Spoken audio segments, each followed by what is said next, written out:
If you follow this channel, you know that we like our campfires, staying warm by them at night or just having them for ambiance even when it's hot out. We carry a Solo Stove Ranger, and I've done a review and some camping videos with that, and I'll put a link below so you can find those.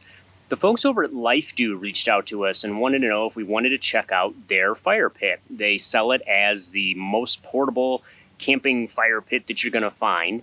And so we said, sure, send us one. We'll take a look at it. And I wanted to do just a quick overview video, not really a full review necessarily, but sort of first impressions and what I'm seeing and what I'm noticing about this unit as I set it up and light a fire for the first time. One nice thing where I'll give credit to LifeDo is how they've been able to make this flat when it's ready for storage. So it comes in this nice bag. It stores flat. You can easily store it in a car, an SUV, in your van, whatever you've got, your RV.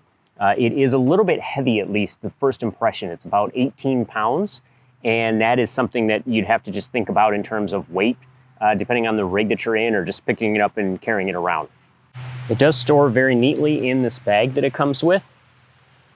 I have noticed, unfortunately, it doesn't come with any sort of instructions. So you have to try to piece it together. These are obviously the end units here that are going to go together. It's got the grill that goes on top.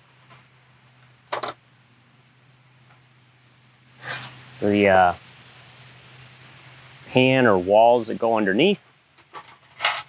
And then it has all these slats and an ash pan.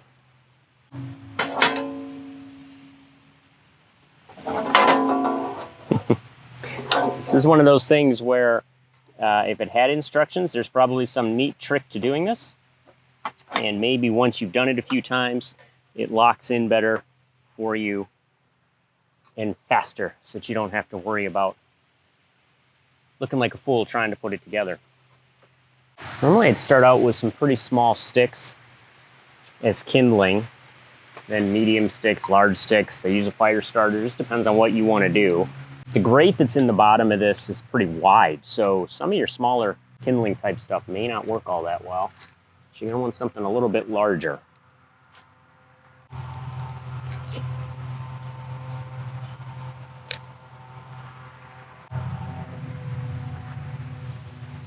I do have some smaller kindling in here on the grate. I started up the fire starters to make it a little faster and easier for this review. Seems to be taking off pretty well. The airflow seems to be working and getting things going, so we'll let this go for a minute, see how it progresses. This is certainly one of those units where you're going to have to deal with size restrictions because it does go down so small and it's compact for travel. So if you're looking to do, you know, a larger log, probably not going to fit in there. Larger branches probably would once you had it going hot enough. I'm doing a lot of little sticks.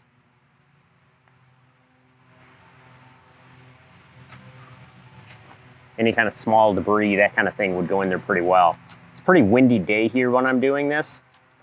So there's quite a bit of smoke blowing around from time to time, but that wind is coming in underneath where that grating is that the wood sits on, and it's got a nice airflow, so the fire is going pretty well. The fire is actually burning nice and hot because of that airflow. With it being a little windier today, you might be able to see that as I toss more sticks in. There's definitely ash coming out as I do that. The ash pan on the bottom is collecting the ash as it falls through, although with it being kind of windy, I'm going to end up with quite a bit of ash on the ground. Nothing that I think is dangerous, although you always have to be cautious when doing anything with a campfire and you're dealing with dry conditions. In Michigan here, we actually had some red flag warnings not too long ago because of extreme fire conditions. But we've also now had about 2 or 3 days of straight rain, so I think we're good. The ash coming out is just ash. It's not embers. Like I said, I'm not too worried about causing any kind of issues with that. It's burning through sticks and small branches pretty well. Question I think would be, can you keep it fed enough once you have the grill on if you wanted to cook on it? So I'm going to put the slats in and the grill on top. Being careful not to touch any of the metal, which I'm assuming will be quite warm at this point.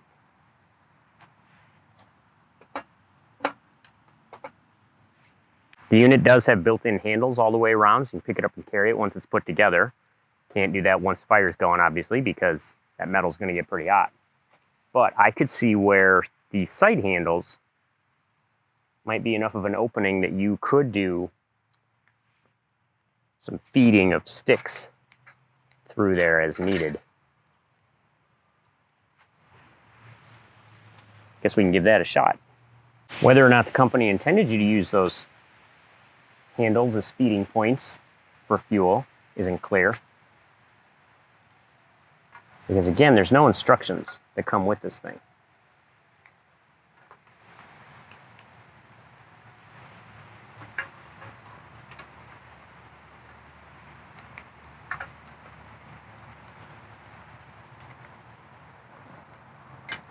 I will say, if you're careful,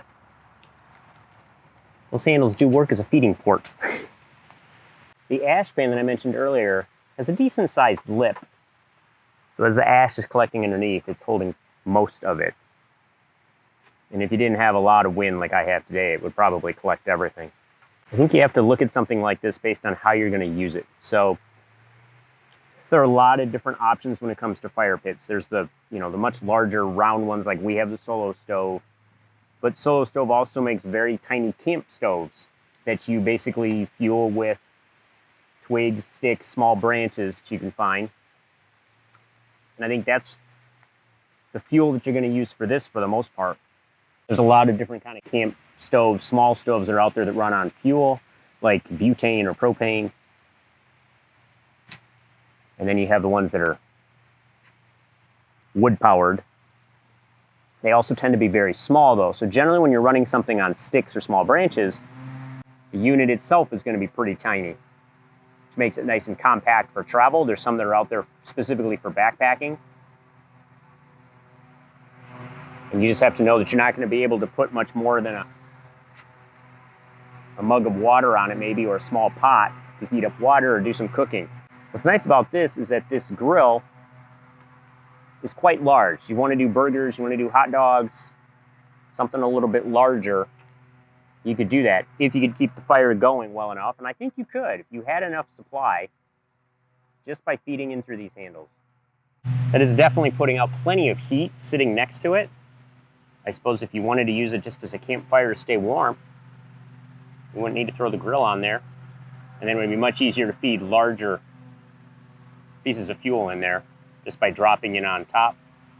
Might be large enough to hold a small log if you were able to get one that would fit in there. Once you get the sticks going and have everything hot enough, it might do it.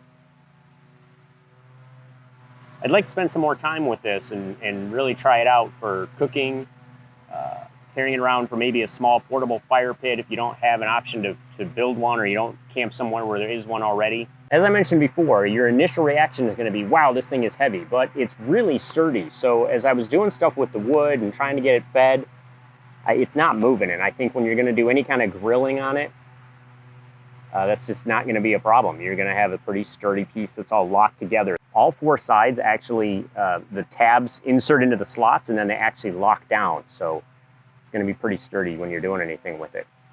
So maybe that weight is good in that regard. Again, this was just meant as a quick review. I wanted to set it up. I wanted to take a look at it, what it looked like in terms of quality, which seems actually quite good. Usability, I think, will come over time. I'm going to need to figure out what would be the best way to use this. And because we travel in a van, I always have to think about space. So the fact that it folds down flat is really nice. It is going to add some weight. And I need to figure out if it's something that we would take with us and replace something else, depending on the kind of trip we're going on. If it's a long-term trip, I don't know that I would take it. But a weekend getaway with friends, I think this could be really nice for throwing it in the trunk of your car and fueling it with whatever you can find in the woods with fallen sticks and other debris that's small enough to go in there. You could use it as a fire pit to keep warm. You just sit around it, have a fire at night, maybe cook on it. because it does have the grill. It comes complete with everything. Once the fire is out and it cools off, cleanup's going to be pretty easy, I think, because most of the ash is going into the ash pan. There's going to be whatever is left in the grate, but as soon as you pull everything apart, you're going to find that it's all going to just slip down into that ash pan and can be wiped off pretty easily. Clean it up, put it back in its bag, toss it in the trunk, and you're good to go for the next time. If you found a good solution for a travel fire pit, please leave your comments below. People always like to hear about other options that are out there. I've mentioned a few in this video, and we're going to continue to look for others that are out there, and maybe we can share those with you in different reviews as time goes by too. In the meantime, keep on trekking, and we'll see you out there.